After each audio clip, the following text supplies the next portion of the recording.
Hello viewers, কেমন আছেন সবাই? সবাইকে আমার প্রত্যাশা ব্লগে স্বাগত জানাই। আবারও সেই কবুতরে ফোটানো মুরগির বাচ্চা নিয়ে আমি হাজির হলাম আপনাদের সামনে। তো সেই মুরগির বাচ্চা সারাক্ষণ আমার পায়ে পায়ে ঘোরে, একা মোটে থাকতে চায় না।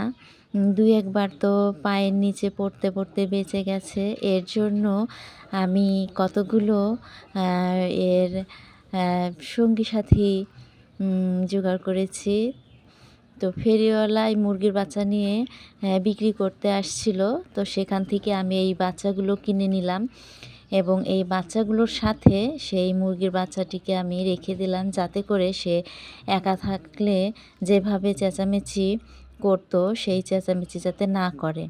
তো তার জন্য আমি এই মুরগির বাচ্চাদের খুঁটে খাওয়ার জন্য কিছু ধানের কুড়া দিলাম এবং এই ধানের কুড়ার সাথে কিছু খুদ মিশিয়ে দিয়েছি, যাতে করে তারা এই খায় এবং তাদের অবসর সময়গুলো এই কুড়া ছালাতে ছালাতেই তাদের পার হয় এবং চেঁচামেচি না করে।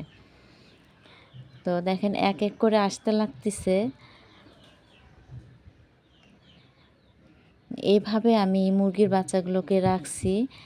চতুর্দিকে এই কাগজ দিয়ে আমি ঘিরে দিয়েছি এক পাশে, ২ পার যেহেতু একটা খোপের, তো এই পাশে ঘিরে দিয়েছি রাত্রে লাইট দিয়ে রাখার জন্য, যাতে ঠান্ডা না লাগে, এবং পাশে খোলামেলা রাখছি দিনের বেলার জন্য, যাতে দিনের বেলা খোলামেলা থাকে। এই যে দেখেন আমি লাইট দিয়ে রেখেছি, এটা রাত্রে জ্বালাবো এবং এই পাশে খোলামেলা দিনে থাকবে। তো দিনের বেলা পাশে রোদ পড়ে, এই যে রোদ পড়ে পাশে সুন্দর রোদ্রে তারা বসে থাকতে পারবে, রোদ পোহাবে।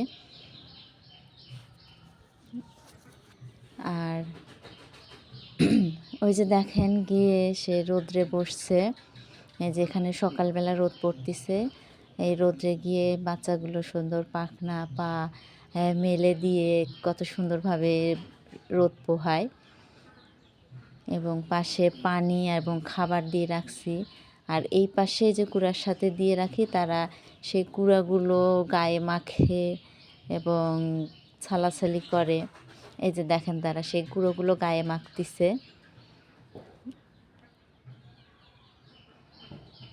মোটামুটি সব বাচ্চাগুলো এখন সুন্দর সুস্থ আছে।